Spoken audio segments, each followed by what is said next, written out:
Setelah mendapatkan panggilan yang sangat mengejutkan dari Robbie, Kona dan Dhot segera menuju rumahnya. Tanpa banyak bicara, mereka bergegas ke sana dan langsung menuju rumah Dhot. Sesampainya di sana, Robbie dengan napas terengah-engah menceritakan kejadian mengerikan yang baru saja dialaminya. Ayahnya, tanpa sadar, kesurupan arwah Pak Jalil, seorang teman lama yang telah meninggal. Arwah Pak Jalil meminta pertolongan, mengaku telah diracuni, tetapi sebelum bisa menyelesaikan ceritanya, Robbie yang ketakutan langsung melarikan diri dan meminta tolong pada Dhot dan Kona. Mendengar cerita tersebut, Kona dan Dhot berinisiatif untuk menggali lebih dalam tentang arwah Pak. Tak lama setelah itu, arwah Pak Jalil akhirnya keluar dari tubuh ayah Robbie dan berpindah ke rumah Pak Rungkad, sahabat dekatnya. Pak Rungkad, yang dikenal penakut, merasa sangat tidak nyaman dan meminta anaknya, Peot, untuk menemani dirinya malam itu. Hal itu semakin mengusik pikiran Pak Rungkad, terutama setelah ia bermimpi bertemu dengan arwah Pak Jalil. Semakin larut malam, suara misterius mulai terdengar, memanggil-manggil nama Pak Rungkad. Rungkad, tolongin Kad. Pak Rungkad yang terbangun, merasa ketakutan dan langsung membangunkan Peot. Mereka berdua dengan cemas mencari sumber suara tersebut, namun saat pintu dibuka, tidak ada siapapun di luar. Peot yang merasa tak nyaman mengajak ayahnya untuk kembali tidur. Robbie menghubungi Peot dan mengajaknya berkumpul di gardu, tempat biasa mereka nongkrong. Ketika geng 4G, Kona, Peot, Dhot, dan Robbie berkumpul, Robbie kembali menceritakan pengalaman menegangkannya.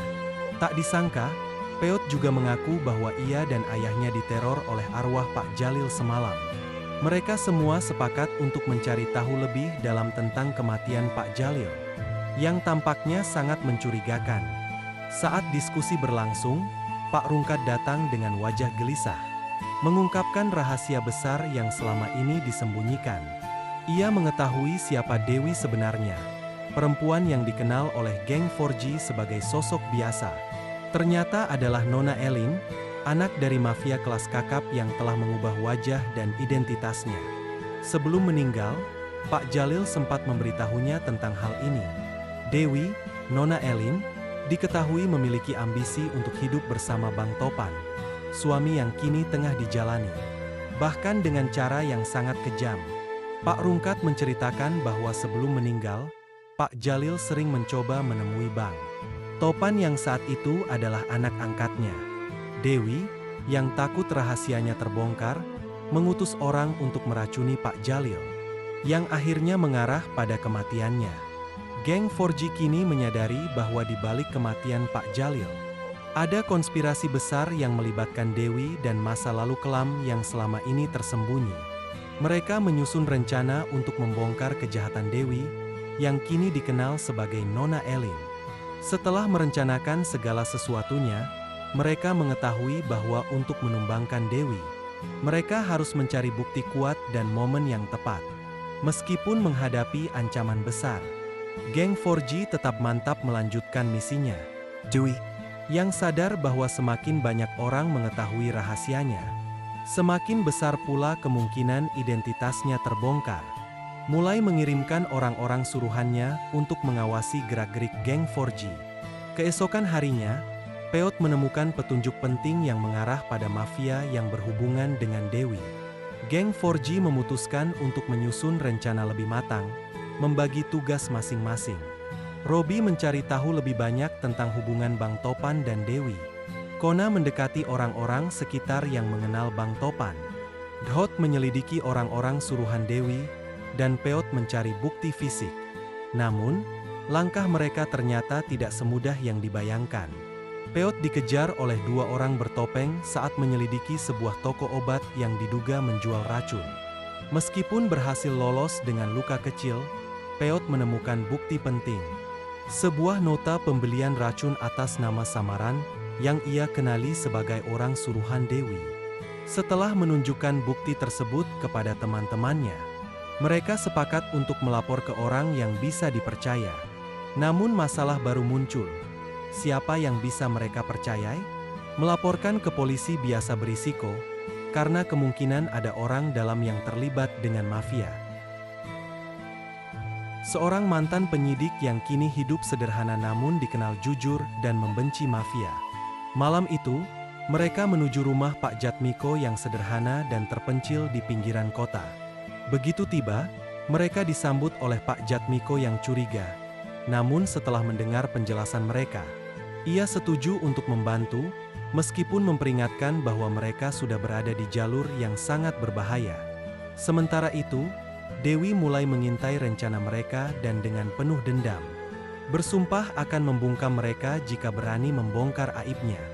Malam itu, ketika geng 4G bersama Pak Rungkat tiba di rumah Pak Jatmiko, mereka tak tahu bahwa mereka sudah memasuki permainan berbahaya yang lebih besar dari yang mereka bayangkan.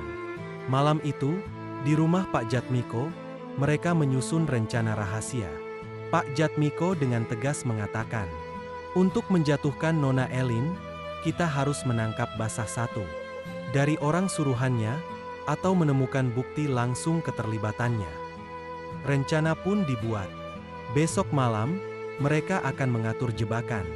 Pura-pura menyebarkan informasi palsu bahwa Peot akan membawa bukti rahasia ke tempat yang telah disepakati. Saat itulah mereka akan mengumpulkan bukti. Namun, semua berubah lebih cepat dari yang diperkirakan. Malam itu juga, Peot yang pulang sendiri dari rumah Pak Jatmiko diikuti oleh dua pria bertopeng. Suruhan Dewi. Peot yang merasa diikuti mempercepat langkahnya. Namun saat melewati gang sempit, dua pria itu menghadangnya.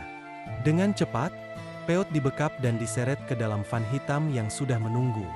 Peot berusaha melawan, berteriak, tapi sia-sia. Malam itu sunyi, jalanan sepi. Sementara itu, di gardu, Robi, Kona, dan Dhot menunggu Peot yang tak kunjung datang. Awalnya mereka mengira Peot hanya terlambat, tapi perasaan buruk mulai merayapi dada mereka. Dhot mengeluarkan ponselnya dan mencoba menghubungi Peot. Tidak aktif. Robi pun mencoba. Sama, tak ada sinyal. Ada yang gak beres?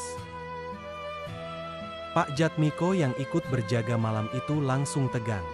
Ia tahu, dalam permainan mafia, hilang sinyal biasanya berarti bahaya besar. Tanpa membuang waktu, mereka menyisir jalanan, mencari jejak Peot.